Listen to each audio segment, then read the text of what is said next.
बिस्मिल्लाहिर्रहमानिर्रहीम چې زنا فیملی پارک ته وړل شي اسه شیرول چې دی هغه انسان د جسم د پورا فائدمند دی ډېرې بیمارینا انسان د شیرول د وجنه الله پاک بچ گئی چلش کی لوس شو خو سي واقعي موشي وشره بیا صحت حفاظت وی وسره اسه بیماری ډېر زیات دي شوګرینا دي سړې بیماری دي وزنی زیات دي دغه د وجنا مشکلات دي بیماری دي شرول شه انسان ته ډېر فائدہ ملوي په چار دو چلش کې شزیناوه یا مثال کېر نه بار شریری روزي کرینا سره وړي کې دي دوه مارله درې مارله دغه کرینا دي به ټولو باندې سړایو به وزې نوستي بیا بیمار شي خراب شي سره اس دو چې کېر بار روزي پارک تلوړه شي زیوت سو شي د چهره مثال ظاهره شي چهره د پرده متعلق د اسلام سو حکم دا عام همیشتو سویلی چې په باری شمیر یو حکم مثال آغا دا و چې باندې نه بار لوټ شه ډمیل تا کرکټر اسه به کرکش حکم بدل شي بیا چې په کرک باندې اړه اسلام آباد تر اسه پېښور تر اسه به بدل حکم دا پاکستان شه بدل حکم دا د مخت پټوله و پاکستان نه باری بدل حکم دا دغه متعلق اسلام سو قوانین دي د بندل شي مشتو سے ڈسکس کو اللہ پاک تموتا حق سچ ول توفیق اور نصیب کی تو سے تد اللہ پاک دار ودل توفیق در نصیب کی گورا قرآن پاک سے دی سورۃ النور آیت نمبر 31 ولا یبدینا زینتهن الا ما ظهر منها چې دغه مفهوم دغه دا چې زیناوی دا خپل زینت چې کوم د الله پاک د زینت شینا د خپلولي د خوان شینا ورکړي دي ادا دون ظاهرای ولا یبدینا زینتهن الا ما ظهر منها مگر د کوم قدرتی ظاهر دی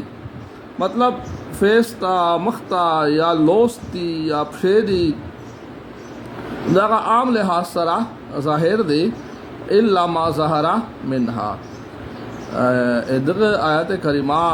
په تفسیر شه دا ظاهره پته لګیږي چې د مخ چې کوم دا دغه د ټند نونسا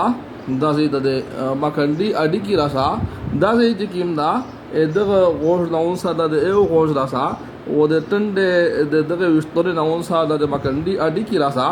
دا علاقہ چې کوم دو دغه په پرداشه نردريمي دغه آیت کریمانه ظاهره د خبره جواتېږي او علماء مفسرین شه ډېر مفسرین د طرف بلا تللی دي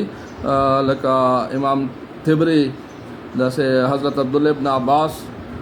په تفسیر شیا رضی الله عنهم دغه خبره اردری میں حسن بصری رحمت الله علیه هغه دا وی چې دغه آیت کریمانه مشتا قرآن پاک دا خبره واضحه چې د شزنا چې کوم مختا یا د هغه چې کوم لوستي دا د پرده په حکم شګاډ نه دی ٹھیک شلا اچھا یو بل آیت کریمه دا قرآن شریف شه یا ایها النبی قل لازواجک وبناتک ونساء المؤمنین یدنینا علیہن من جلابیبہن اے نبی صلی اللہ علیہ وسلم تو اخپل بیبیون تاویا وہ اخپل لینے تاویا و نساء المؤمنین وہ ٹولے مسلمون شزیناوی تا اویا چھے یدنین علیہن من جلابیبہن چھے دیدہ باخپل سنے بندے بر اروتلے پټیم باندې جلابیب دارا چای جلابیب دا جلابیب دت شي دی جلابیب ایک پړکی ته ویل شي چې هغه چادر ته ویل شي چې شزیناوی د پردې د پورا پخپل ځون باندې ار وو چای ایک ته ویل شي جلابیب جام پړکای خو یو وی چې کوم دو د خپل ځون د پټول د پورا پاخپل ځوان باندې اراچای پاغه سینا باندې جکیم دو پړکای راچای په سار باندې جکیم دو پړکای راچای هغه نه بعد د یو بل ستر پړکای چې په هغه سره دو نره یا پټه شي د ایک پړکی تا هغه دوم پړکای مش پښته شا ټکرایو ته وي هغه په خپل ځون باندې د دو راځي. اچھا اس دغه آیت کریمه شیا مثال دغه وضاحت ظاهر نه درغلا چې دی دا مخینه پټای ټول قران پاک سے جکیم آیت کریمه دی یوز اشاره سے حکم نه درغلا چې اپ دا بند دلیل وی چې دی دا مخینه یا پټای شا خبره دو چې مخ پټ کې د فتنه نه او سره بچ کېږي خو مطلب دا چې کچره جوات سونه یا چا ولید به دی دا بند ګنام ګورې شي نه زیات نه زیات چې پارک ترشي سو وشي خو فیملی سره یو فیملی یا بلا فیملی یا یک سره خپل بال باچوي تو سره خپل بال باچوي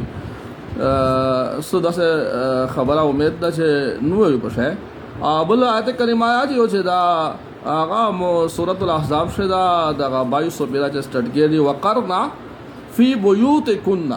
ولا تبرجنا تبرج الجاهلیت الاولى وقرنا فی بیوتکن دی دا خپل کې رشه شنی خپل کې رشه وقرنا وی وقار سرا عزت او احترام سرا د دې په خپل کې رشه شنی ولا تبرجنا تبرج الجاهلیت الاولى تبرج جاهلیت تبرج ویل شي چې زیب و زینت خپل ځون مثال شوزنا شولا کړای بناو سنگاري کړای خپل ځونی جوړ کړای خلوص ترګه کړی و پردي سړی ته دو مخشه ورځنی می چې پردي سړی دو خپل ځون طرف پلا مایلای دسه وې د جاهلیت په ټیم شه د رسول الله صلی الله علیه وسلم نو مخشه دسه شوزناوي کول په دا باندې دا آیت کریمه د هغه د معنی کول د پادار غلدا چې تو څه دسه مکه یې چې پردي سړی دوسه خپل ځونه طرف پلا مایلای او تاسو زونی نو تا جوړ کړی دی او تا خولي کړی مې دی داسه تاسو ما کوي وقرنا فی بیوتکن ولا تبرجنا تبرج الجاهلیت الاولى په دغه د خپل فیس د ظاهروله صدا سے خاص حکم نه درغلا ټیک لګنا یغه نه بعد مثال زدا کی سا کو چې کچره مخ پټول فرض وا ټیک لګنا قران پاک په صریح الفاظ سره شوزناوي ته مخ پټول حکم کړه وا به ویوا خدا خبره چې به دا حکم په ټوله دنیا شه د ټوله خلک د پورا د ټوله مسلمانانو د پورا وا به ټوله مسلمانانو شوزناوي و مخینا په ټوله دنیا شه پټولا ټیک لا او بل دا چې مثال حج تعمیر دریمه بیا حج جا دغه غدو چې شوزناوي دستنه انو پیره کوي وسیله هو کپڑا هغه په خپل مخ باندې نه راځي خپل مخ چهره خپل فیس ته دو ظاهرای خو ګندري کپڑا د خپل مخ باندې نه راځي د رسول الله صلی الله علیه وسلم مشتدغه طریقې کار شاله دا حج په موقع باندې به کچره مخ پټول فرض وا به یا لوس پټول فرض وا به رسول الله صلی الله علیه وسلم مشتدا سے ارشاد نو فرمیلا بہرحال شاہ خبره دو پارک کا جوړ شي آوټینګ د پورا یا دا باندې خبره دی چې مثال شوزنا بیا ساړی خپل زونه طرف پلا پر دی مایلای دا باندې خبره دی دغه نامه د الله پاک حفاظت کو او بقیا د شراول د پورا چې کیر شوزنا نوستي سره هوټه شي سره د بیمور شي ټیکس لګنا دغه د وجنا کبار لشکې دی اوسي پارک تاسي لشکې آوټینګ کوي لشکې شریری شاخه بره د امید دا ډېر بیماری نه دی حفاظت په دا په وجه سره کېږي الله پاک تمشته صحیح ویله توفیق نصیب کی. السلام علیکم ورحمۃ اللہ وبرکاتہ.